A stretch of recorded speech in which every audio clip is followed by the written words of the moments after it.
Good afternoon, everybody. Thanks for clicking on the Friday, thank goodness it's Friday, Afternoon Weather Webcast for April 25th, 2014. I'm meteorologist Nate Harrington. Thanks for joining us today. We got a lot to talk about with weather concerning other parts of the country. Around here, it's going to be a pretty simple forecast for us this weekend. Lots of sunshine and warming up very, very quickly. Let's get right to it. Today, lots of clouds early, but by the afternoon time, things have started to clear out. There you see all the clouds and the really fog. Basically, before, say, 4 or 5 o'clock, it was fog.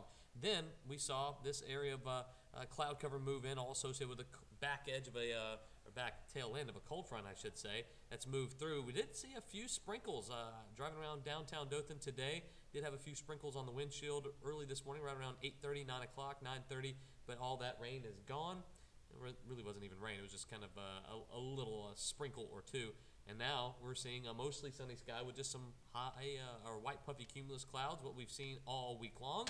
And it's been a very nice start and middle part of the day. Temperatures now have taken a little while to warm up, but where they've seen a little bit more sunshine off to the west, temperatures a little warmer. Crestview at 85, Andalusia 87. Those are the two spots that saw sunshine first, so they're naturally a little bit warmer. Low and middle 80s for everybody else, and still some upper 70s, so it's going to take a little while once these clouds move out to warm up, and upper 70s down closer to the beaches. All the nasty weather that we had last night in the deep south, folks in Mississippi and northern Alabama saw some pretty strong weather. Confirmed tornado on the ground last night in Mississippi, but all that is now lifted off to the north, and that area of low pressure will continue to spin northeastward, and the tail end of that low and that cold front move through, and we're going to see much better conditions for the weekend, meaning warm temperatures, but the humidity will definitely be a whole lot less. So we watched this low pressure system here. Oops, there you go. This low pressure system here now wrap out and move to the north and to the east. However, we will be watching this developing area of low pressure that's just now moving on to the California coast. Right now it doesn't look like much, but this is supposed to undergo some significant strengthening, deepening over the next 48 hours, and by Sunday, this thing is going to be a severe weather producer, most likely, over the Midwest and deep south. Let's get right to the chances for strong to severe weather. So there's a severe storm outlook for today. Just the one enhanced risk right along the North Carolina, Virginia border near the coast.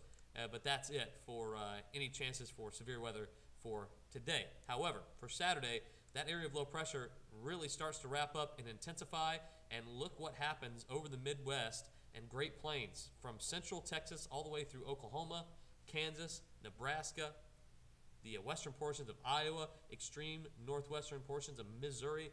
It is going to be some pretty nasty stuff here on Saturday.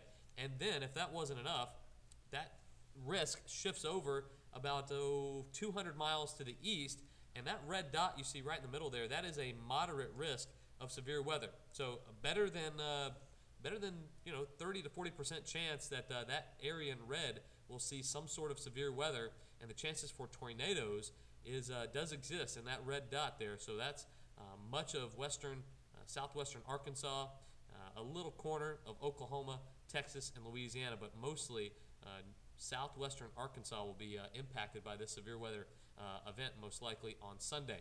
And by Monday, it's not on the map, but I'm going to kind of outline where we think the next risk of severe weather is going to be, and this will be Monday, basically right about there. And we're kind of on the outer edge of that, but I don't expect we're going to see any rain, really, for Monday. It's slight chances for Tuesday, and that's when we're going to see the best chances for our weather to turn would be late Tuesday into Wednesday. But for Saturday, we'll start off a little foggy in the Florida Panhandle and some isolated spots in the Wiregrass in southeast Alabama and southwest Georgia. But for Saturday afternoon, we get rid of all the humidity, and the sun shines bright. Lots of sunshine and warming temperatures, too. We're talking about numbers in the middle 80s, back in the upper 80s for Sunday, and it would not surprise me in the least for somebody to get to 90 degrees on Sunday. There you look at morning temperatures for tomorrow. We'll call them low 60s. Then tomorrow afternoon, this is only by 2 o'clock, we're in the low 80s. So that's with still about 3 hours of heating left to go. So mid 80s a really good bet, and some spots might get into the upper 80s Saturday, but upper 80s on Sunday is a really good bet, with some spots getting to 90. Way too early to be talking about that. I'm not going to put it on the 5-day forecast coming up tonight on News 4 at 5, 6, and 10, but just be aware that that's a pretty strong possibility that somebody in the Wiregrass hits 90 degrees on Sunday. You heard it here first. Thanks for clicking on the Afternoon Weather Webcast. If you have any questions, comments, concerns, criticisms, suggestions for us, please go ahead and click on that comment section and leave your comments below. We'll take them to heart. We don't want to give away the 5-day forecast. We want to make you watch the news for tonight, News 4 at 5, 6, and 10, WRGX News at 5:30, and of course, the CW Primetime News at 9. You can catch the 5-day forecast there. Hopefully everyone has a great Friday and a great weekend. It should be all dry, and we'll gear up for the chances for some rain next week and the possibility for some storms. But right now, just enjoy the rest of your Friday and the weekend ahead. Take care, guys.